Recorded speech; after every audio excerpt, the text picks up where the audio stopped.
The finale is one of the most remarkable moments of this quartet, and one of the most thrilling finales in Mozart's oeuvre. Contrary to the composer's usual practice, it is largely made up of two small motifs introduced at the outset. These motifs allow Mozart to explore an incredible range of contrapuntal technique throughout this movement. Perhaps the most incredible aspect is that the level of detail displayed appears effortlessly elegant and graceful. Just as in the first two movements, Mozart introduces two motifs, Motif A1 and Motif A2, right from the start, separated by silence.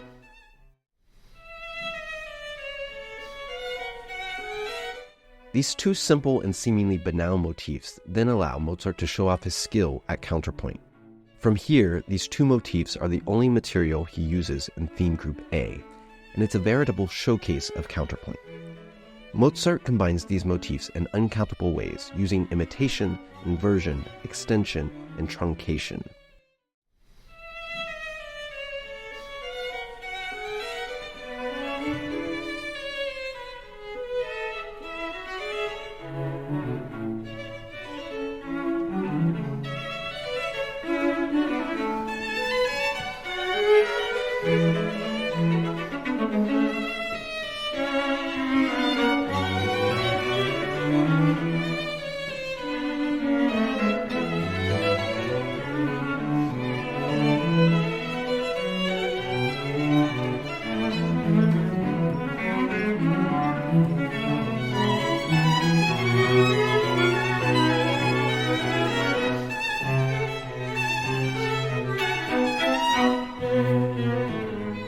For theme group B, we might expect a new theme, but here Mozart, in the style of Haydn, continues with a development of motifs A1 and A2. The pulsating cello confirms that we've moved to the expected dominant key of E major.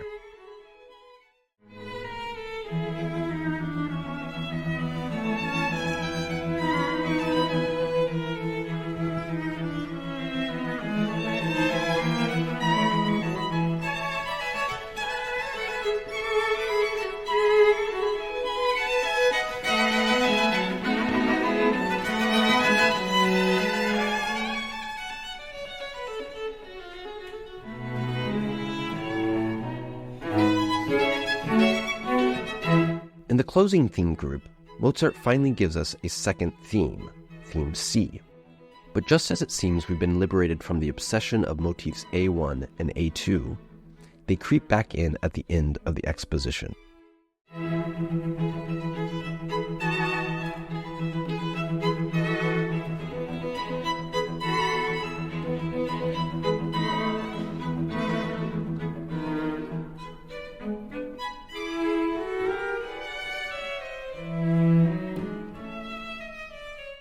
The development announces itself in dramatic fashion, and then a deafening silence.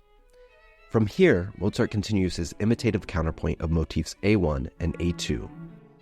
And as if juggling two motifs was too easy, suddenly Mozart introduces two new motifs, D1, a descending eighth note figure, and D2, an ascending eighth note figure. After a passage of dense counterpoint with these new motifs, the music comes to a halt again. After the tension of all this counterpoint, Mozart introduces a wonderfully still chorale theme, theme E, that calms the water for the time being. He explores this new theme E by adding a counter subject of flowing eighth notes in the second violin.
The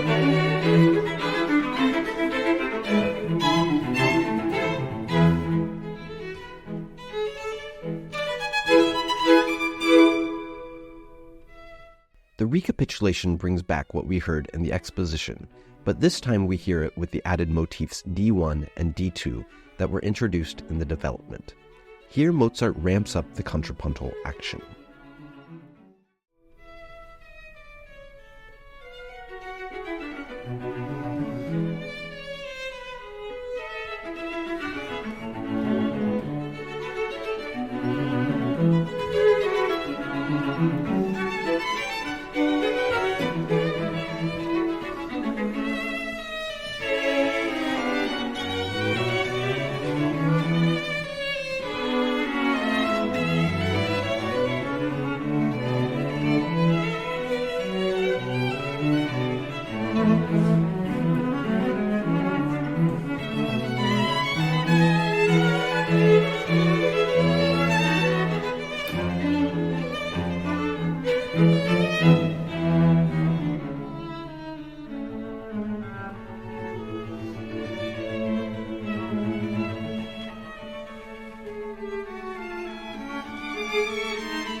The coda begins with the now undeniably familiar motif A1, but instead of the response of motif A2, Mozart introduces a new response, motif A3.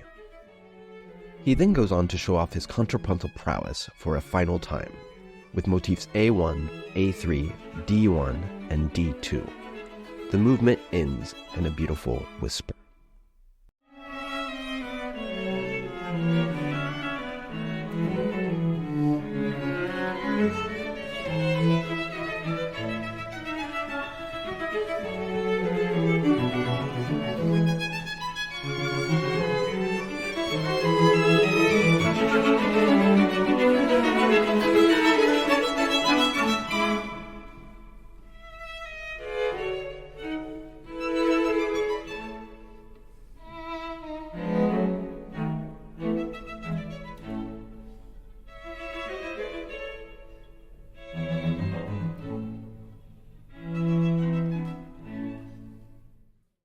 This extraordinary movement is a brilliant display of Mozart's contrapuntal mastery, transforming two simple motifs into a complex yet effortless musical journey. As we conclude our exploration of this quartet, it is clear that Koelschel 464 is more than a technical showcase. It is a profound emotional journey. Mozart's genius lies in creating complex musical structures that feel natural and elegant. It is one of his most compelling string quartets, and even inspired Beethoven to write his own Opus 18, No. 5 quartet, which we'll explore next.